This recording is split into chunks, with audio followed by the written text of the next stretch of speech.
Hey F1 fans, welcome to the 2025 F1 season. I want to do my series of who moved up and who moved down a little bit differently this year. I just want to make it a little bit easier on myself. So first of all, I'm going to get over myself a little bit more. So I have a nice filter that I'm happy with. Okay, forgive me. But if, there's some lopsidedness in my hair or a gap in my bangs, I'm just not going to really worry about being perfect for the video. I'm also going to do less prep and I'm going to try to wing it because I really love F1 and I think that even if I don't prep, I should be able to have enough, interesting stuff to say about the moves we see. And also, I think importantly, I haven't looked at the moves. So you'll be seeing them when I'm seeing them. So it's a little bit more of a live experience where hopefully we just reveal the prizes. And full faith in Natasha for getting all the arrows right and getting all the comparisons right. So yeah, hopefully it's going to be more fun, more dynamic. Sure, I'll miss some stuff, but you know what? There's tons of recaps and shows just running through every single team and what they did and who did what. So I'm going to make it a little bit different than that. I hope you appreciate it. So without further ado, let's go see who moved up and who moved down.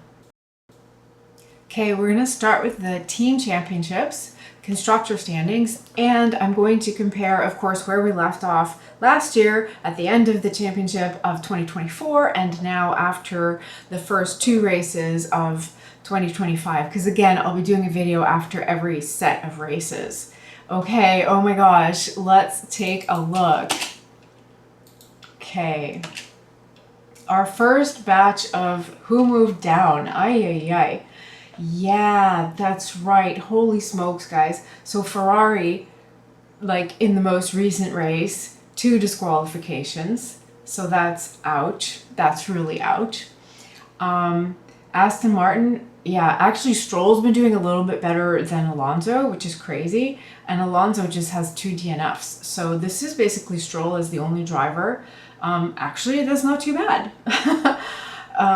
Alpine, yeah, just the car is not going for them. And Gasly got disqualified in the last race. And then RBs, this is crazy. They have a fast car, but they're just, stuff is happening to their car. I'll talk about that more when we see the drivers, I'm sure. Okay, so here's some teams that moved up. Yeah, so Mercedes, real good choice with Antonelli because he's actually been not making a lot of mistakes and kind of up there, not right up there with Russell, but close to up there with Russell. So yeah, they're real good there. Who else moved up? We've got Williams. Yeah, holy smokes. Now Carlos is struggling, but Alex is just driving out of this world. He is maximizing that car. So yeah, we'll see. Sorry about those Discord notifications in the background in case you hear them. I forgot to turn off my notifications. Haas has moved up a little bit. Ollie Behrman's doing well there. Who else is in Haas? Oh my god. Oh, Ocon. Yeah, he did real well in the second race. So that's going well. It didn't look so good at him the first race, but he's picked up. The car is decent. And then Kick Sauber, I guess, because the other two are doing so horribly, they're actually in 8th place. I'm feeling bad for Hulky. He's really struggling with the car, but he's a very experienced guy. I think he's going to get on top of it. Not only that, but just give them a huge amount of really good feedback. And in terms of who's close, yeah, I mean, we have the same gap here between the first 3 are spread out evenly. And then these 2 are tied. Well, guess what? I'm thinking Ferrari will definitely roar ahead of Williams. But Williams is setting up to be the best of the rest. It's going to be P5. We'll see after the next batch. It's a triple header, actually, isn't it? Yeah, okay. And then some actually fairly large gaps back here, considering it's kind of back of midfield. So yeah, wow, no ties back here, very evenly spread. Pretty cool. And 2 teams have stayed the same.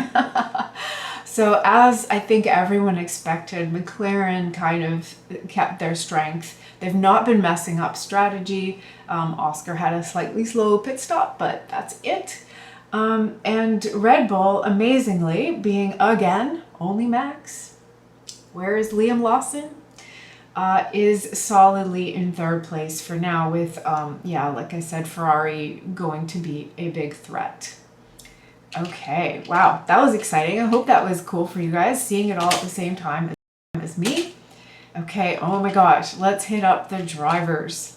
Of course, not all drivers are driving this year who drove last year, so I think the arrows will be a little bit sparse. So let's see what happened. Holy smokes, here's our new grid. She kept 21. That's cool. Poor Bottas never got any points. Let's see. Okay, yeah, fair enough. Max is somehow miraculously holding on to P2. His Red Bull is not doing that well this year. But Norris has just got the fast car and he's not making the mistakes. So there we go. We have a swap. Ay, ay, ay. We have a lot of drivers moving down. Holy smokes. Okay, fair enough. Leclerc disqualified. Hamilton disqualified. Sainz really struggling in the Williams. Alonso, 2 DNFs. Gasly disqualified in the second race. And Tsunoda. Actually, so I feel bad for Yuki because I must say I'm a bit of a fan now because he's been overlooked time and time again for the Red Bull team. And he's consistently doing well. He's consistently the driver who's doing better in that RB car than whoever they've put beside him. And yet they chose Liam Lawson. And okay, I mean, you got to give the guy a chance, but he's just not there in the Red Bull. And then what happened to Yuki? One time, so this is where I'm bad. I'm not remembering the details of the race 2 weeks ago. I'm mostly remembering the details from China. But he's driving along, and then that's the same race where they went ahead with the 2-stop strategy. So number one, both RBs went down many, many places because they did a second pit stop. And mere 2-3 laps later, it became clear that no one else was going to do a second pit stop. Very few. So yeah, that totally lost their place because they were both running up there in P7 and P9 or something like that. That would have been a huge difference in points. And then, having done the extra pit, you're already like towards the back, and then his front wing just breaks. He's just driving along and the front wing goes blip. And poor Yuki, they're like, box, and he's like, damage? What damage? He's thinking, I didn't hit anyone. I didn't hit the curbs. Why is anything broken? It just, the part failed. So I really feel for Yuki. I think that we're going to see a lot of up movement there. But we'll see, because a lot of people here are strong with decent cars. So yeah, I hope for Yuki, but really, I think everyone recognizes that he's doing a great job and that he's getting the most out of the car and that it's not his bad that this stuff has happened. Of course, what I didn't talk about too, I should have done like a whole thing on all the rookies, but let's do that next. So next is the drivers who moved up. Russell, yeah, good form. The car is doing well, so that's sweet. Let's go on the left side here. Who else moved up? Stroll moved up. Yeah, he's actually had 2 decent races. So he's a good showing, I think, of where the Aston Martin really is. It's just Alonso's been getting DNFs and things breaking. Ocon, yep, moved right up. So he's happy in that Haas. Probably very happy to be out of that Alpine. Yeah, okay, good move. So far, Albon, wow. Yeah, wow. Look at that. I hope he can hold on to something up there. Like imagine Albon can finish P7 or something. Like that's just amazing. And it's also a huge step for Williams because I really admire the direction the team is taking. I think a lot of the way that James Bowles thinks But he articulates so well, and he's able to just drive the people.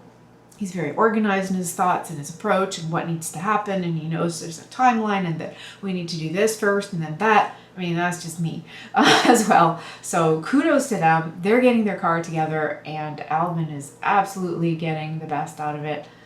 Hats off, Albin. Yes. Ollie Behrman off to a great start.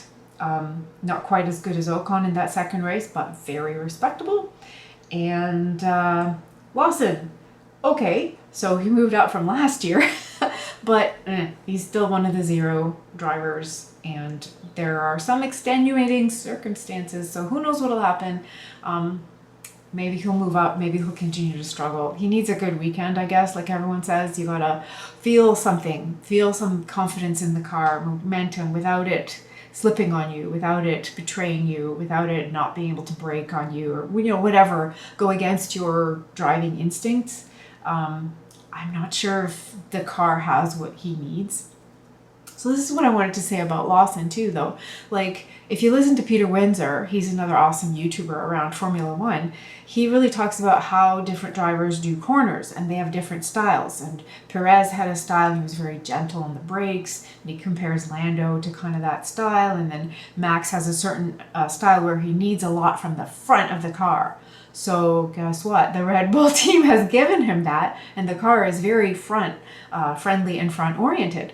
But if you're a driver who relies on the back of the car, you're not necessarily going to be happy in a car that has more front balance and less rear balance. So I don't know, maybe because I don't know everything, I know a few things, so this is one of the few things I know. So to me, it seems like a no-brainer to go like, okay, the driver we choose to drive along Max should also be a driver whose driving style naturally is that they prefer a car with balanced front over balanced rear, given that we can't seem to achieve balance in all 4 directions. But yeah, we'll see how that turns out. Of course, the rumor mill is rumoring, but yeah, until Christian Horner says that he's being replaced, he's not being replaced. So we will see what happens to Lawson. I don't think we have any more lines here. Let me just check quickly.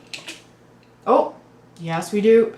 2 drivers stayed the same. Amazingly, Holke in his Haas and over to the Kick. Sauber is in the same location right now, and Oscar, in spite of being in the best car, he did have some poor luck in the first race. Of course, stellar in the second race, he won, keeping him in P4, but he's probably going to catch Russell. We'll see how that goes, though. So this is it. And so the last thing I wanted to say is, oh my God, the number of rookie drivers. So drivers without lines. And for them, okay, sorry, Sergio, you have no lines because you're not here. On the right-hand side, rather. Okay, Kimi Antonelli, doing awesome. And for them to be faced with a horrid, variable, rainy, miserable weekend for their first Formula One race back in Australia, it was just an amazing test to all. And it was almost laughable how like people were crashing left, right, and center like every lap, including lap 0, the formation lap. We had a rookie in the wall. So yeah, it was just really hard on them. Don't blame anyone. I felt super bad for Hadjar. Obviously, he put tons of pressure on himself. So when that happened, it was just like, oh, my whole world has just crumbled. But it's not that bad. He's happy this week, doing great. He's really doing great. So there he is in P15, just a little behind Tsunoda. So really super. Ollie Behrman he has a line. He was there last year. He's doing great. Better car, I guess. No, he only drove once. So of course he's going to be better. Having just driven twice, he got points, I believe, in both races. So that's really awesome for him. We've got Doohan, bit of a rough start. The car not performing and him having some bad luck, crashing early, probably not having a lot of confidence built so far. That rainy weekend really killed everyone. Alonso was also in the wall in the rain. So yeah, that first race was super adventurous. Did I miss any rookies? No, I didn't. So yeah, there you have it. As usual, we have a huge mixing pot. There's some real closeness here, 34, 5, 6. So this stuff can go any which way. I really hope Red Bull fixes their car for Max. He is so out driving that car. He's my driver. I've decided to still root for Max this year. But I know the car isn't there, but I still believe in Max miracles, shall we call it. And Red Bull has been a really solid team, and they've always been able to figure it out and get improvements out there. So I really want to see that for Max. But yeah, these guys here are so close. Yeah, Piastri's probably going to just jump ahead of them.